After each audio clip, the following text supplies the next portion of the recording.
Mon père, si cette coupe ne peut passer sans que je la boive, que ta volonté soit faite.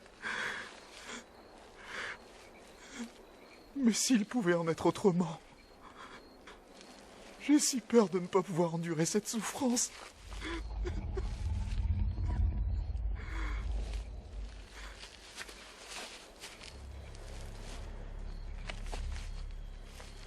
Le dernier acte commence, Jésus.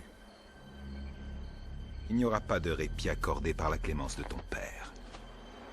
Sa volonté est que tu traverses tout ceci, chaque marche de ce chemin de souffrance. Si telle est sa volonté. Sa volonté.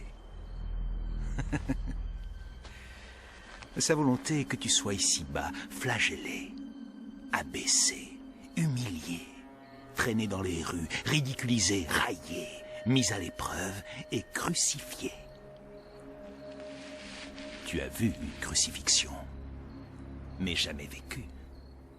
Tu n'as jamais vécu la souffrance des clous qui traversent tes mains, des clous qui traversent tes pieds. Cette agonie, des heures d'agonie, le poids de tout ton corps qui écrase tes poumons. Et tu suffoques, peu à peu. Tout ceci, tu devras l'endurer tout seul.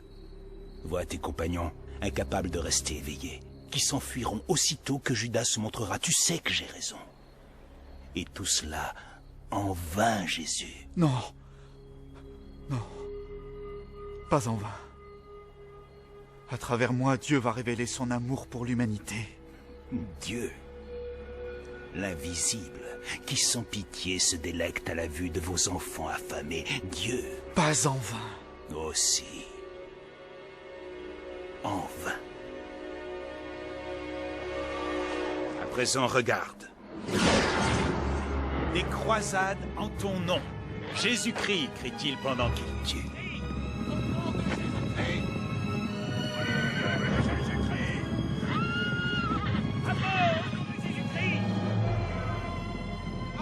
Tuer au nom du Christ sera une occupation majeure à travers les siècles à venir, Jésus-Christ. Voilà pourquoi tu vas mourir. Voilà ce que ton agonie va leur donner. Une autre raison de tuer et de se torturer les uns les autres. N'avait-il pas déjà suffisamment de raisons, sans que tu leur en fournisses une autre, Jésus? C'est si facile.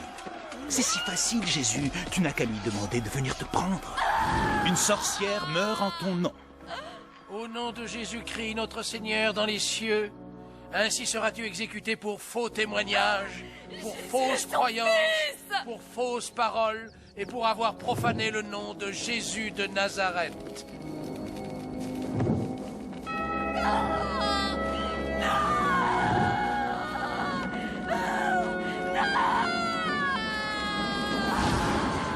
Mais cependant, elle est innocente.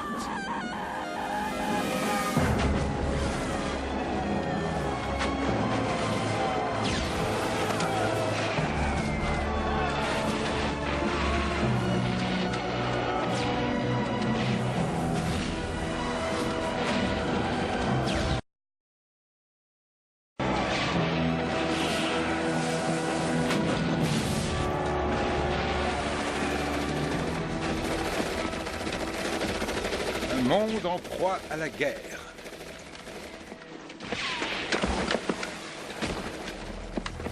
Pourquoi? Pourquoi? Qui sait? Celui-là n'aime pas le bouton sur le nez de cet autre. Mais tu peux arrêter ça. Ce soir.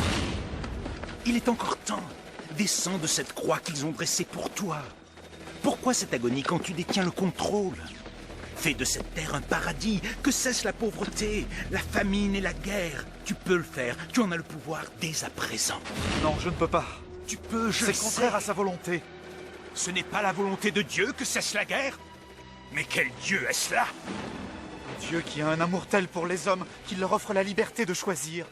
Dieu n'a pas créé les hommes pour être leur dictateur. Il leur donne le choix entre faire le bien ou faire le mal. Et voilà ce qu'ils ont choisi. Oui. Je te pardonne. Je n'ai que faire de ton pardon. Regarde, voici venir Judas et sa troupe.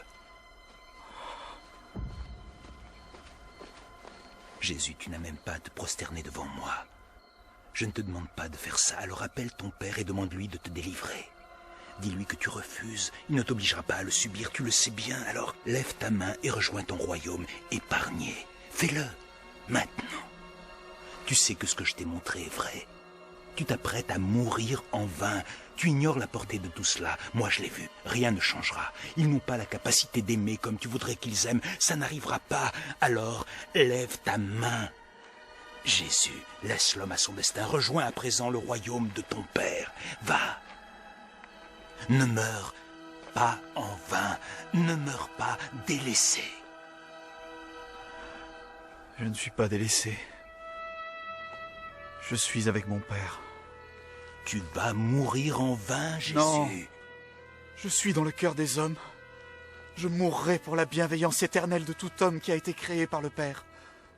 Ainsi l'humanité pourra faire que son image brille à nouveau. Et ceux qui le voudront trouveront en moi la force d'aimer jusqu'à la fin.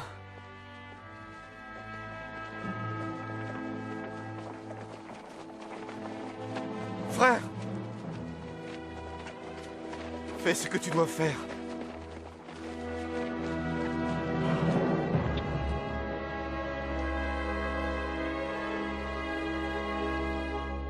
Trahi par un baiser.